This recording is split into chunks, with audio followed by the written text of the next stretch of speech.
What's up, everyone? Welcome to Program Your Remote. Today we're going to take a look at how to change the battery in a Mini Cooper remote key fob. So this key fob is going to take a replacement battery CR2032, and we're also going to be using a flathead screwdriver. So the first thing we need to do is remove the emergency key that's in the bottom of our key fob. That's done by pressing this button here, and then the emergency key will slide out like that, and we can just set that to the side. Now, if we take a look at our fob and we look at the back of it, this part that says Mini, this is a back cover that's going to pop off. And if you notice right here, there's this little bit of a slot.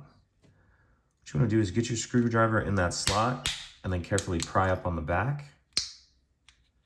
Then you can go ahead and pull it off like that.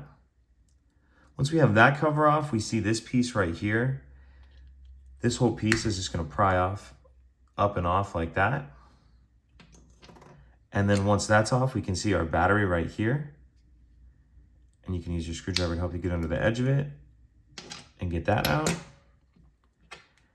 Now we'll grab our new battery, and we want to make sure that we're installing that with the plus side up. So get it set on there, and then go ahead and just snap it into place. Once you have that in place, we'll go ahead and put this piece back on.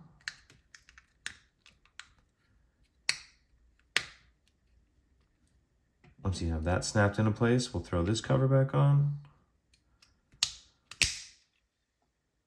Slide our emergency key back in.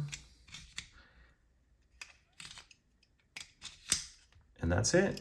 Pretty simple. If you have any questions, please let me know. If you could take a second to like and subscribe, it helps us out, and I'd appreciate it. Thank you.